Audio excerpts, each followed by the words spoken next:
kábíyèsí kí ni àwọn ìgbìyànjú tí ìlú ti ń ṣe àti ìgbìyànjú tí ìjọba ti ń ṣe láti jẹ́ kí òkè Adó yìí kí ó jẹ́ ìtẹ́wọ́gbà fún gbogbo ayé ju bí ó ṣe wà yìí lọ? Bí ẹ mọ̀, fún bí àpẹẹrẹ, àwọn èèyàn wa láti ilẹ̀ wa ń bí, wọ́n máa ń gbéra lọ sí Mecca, wọ́n máa ń gbéra lọ sí Jerusalem. Àwọn èèyàn náà wọ́n máa ń lọ sí òkè Ìgẹ̀tì, wọ́n máa ń lọ sí àwọn òkè bẹ́ẹ̀ tó jẹ́ pé ó ti di gbajúgbajà lónìí. Kí wá ni àwọn ìgbésẹ̀ tí à ń gbé nílùú Adó Àwáyé láti jẹ́ kí òkè yìí náà kí ó má jẹ́ òkè tí àwa nìkan tá kàn máa rí lásán, tó jẹ́ pé yóò di ẹni tí gbogbo ayé tí wọ́n ń pé wò? Ẹ ṣeun. Ní ìgbà ìwáṣẹ̀, bẹ́ẹ̀ ni kábíyèsí, òòṣà la máa bọ lórí òkè yẹn. Gbogbo àwọn tá a dárúkọ yẹn, òòṣà mẹ́rìndínlógún ló wà tó jẹ́ òòṣà aládó, wọ́n máa bọ ní orí òkè yẹn. Àmọ̀jù bẹ́ẹ̀ náà lọ. Ṣùgbọ́n nígbà tójú bẹ̀rẹ̀ sí ní ńlá, bẹ́ẹ̀ ni kábíyèsí, ó rí pé àwọn èèyàn kọ̀ọ̀kan gbọ́ nípa odò yẹn àtàwọn nǹkan mèremère tó wà lórí òkè yẹn tí wọ́n wá ń wá lẹ́ẹ̀kọ̀ọ̀kan.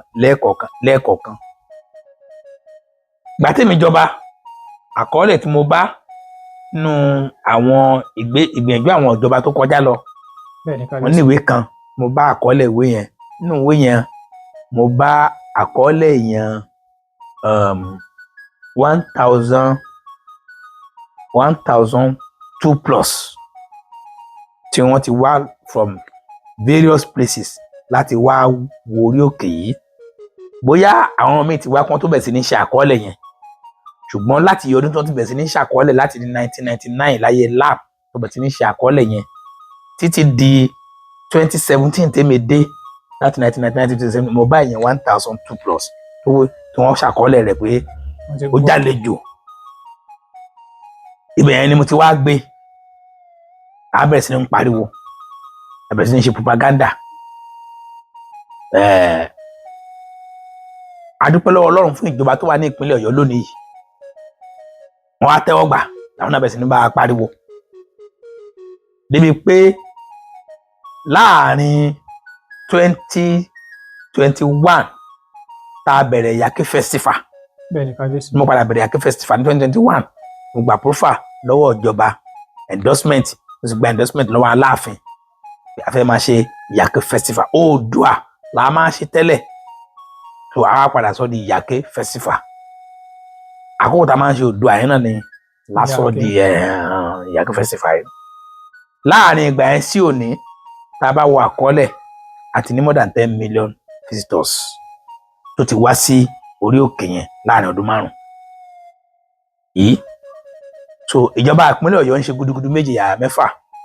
Ní Èṣí, wọ́n ṣe first international tourism summit. Wọ́n pe àwọn investors wá káàkiri gbogbo ayé, wọ́n wá showcase àwọn tourism center tó wà ní Ọ̀yọ́ state, in particular Yàké suspended lake, fún gbogbo àwọn fún àgbáyé, pàápàá jùlọ fún àwọn investors. Lọ́dún ní ìjọba ti ṣe the same thing, pé àwọn ò ní dákẹ́ títí táwọn investors tí wọ́n fi wá làwọn máa ṣe gbólóńgó kí ni wọ́n tún ṣe lọ́dún náà. Bá nítọdún nìyí, ní píríọ̀dù ìjíròrò ọ̀rọ̀ Yàké ló gbòde ní tourism summit ọdún ní píríọ̀dù ìjíròrò discussion session. Eléyìí bá sọ̀rọ̀ Yàké, tó ń bá sọ̀rọ̀ Yàké, tó ń bá sọ̀rọ̀ Yàké, ní àwọn investors tó ń wá. So tó ń túmọ̀ sí pé ekulé ti ń gbọ́, ó ti ń sọ fún toko. So èyí ló mú kí ìlú Adó Àwáyé lápapọ̀ ká dúpẹ́ lọ́wọ́ ìjọba ìpínlẹ̀ Ọ̀yọ́ tí à ń darí rẹ̀ lónìí láti ọwọ́ ọlọ́lá jùlọ wa, gómìnà wa, ẹnjìnà Ṣèyí Mákindé, nítorí ìpinnu láti rí pé tourism ó di ètò ọrọ̀ ajé ní Ọ̀yọ́ state, pàápàá jùlọ Yàké suspended lake.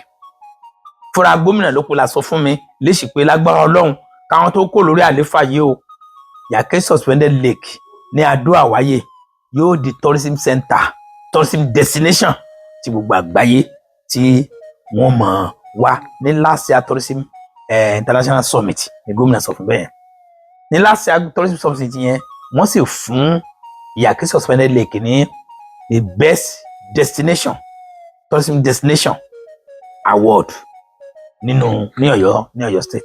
So lẹ́ẹ̀kan sí kí gómìnà wa kí kọmíṣánná wa fún gudugudu méje yàyà mẹ́fà Dr. Látúnbọ̀sún Wàsíù tí wọ́n ń ṣe láti rí pé ètò Iyake yìí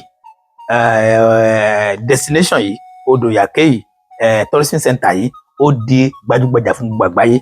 A sì ń fi àkókò yìí rọ gbogbo àwọn investors wa káàkiri gbogbo àgbáyé pé kí wọ́n gbọ́ igbe gómìnà àti ìjọba ìpínlẹ̀ Ọ̀yọ́ àti igbe wa ní ìlú Adó-Àwáyè láti rí pé wọ́n wá dá okòòwò lẹ̀ láti sọ Adó-Àwáyè di investment center fún tourism destination tí ò sírò ẹni gbogbo àgbáyé tí Ọlọ́run fi jíǹkì wa ní Ọ̀yọ́ state ní Adó-Àwáyè. Iyake Suspended Lake kì í ṣe ogún Adó-Àwáyè nìkan, ogún Ọ̀yọ́ state ni, heritage Africa ni, heritage gbogbo àgbáyé generally ni. Gbogbo ẹni tí Ọlọ́run bá ti fún ní oore ọ̀fẹ́ láti wá ṣe ètò afẹ́ sí àyíká Iyake Suspended Lake, mo fi dára lójú pé ó ṣoògùn owó ni. Ìlú Adó-Àwáyè àti ìjọba mi sì ṣe tán láti fọwọ́sowọ́pọ̀ pẹ̀lú gbogbo àwọn investors tí wọ́n bá ṣe tán láti wá láti lè pẹ̀lú ìjọba ìpínlẹ̀ Ọ̀yọ́. Ẹ ṣé àdúpẹ́. Ẹ ṣeun kábíyèsí.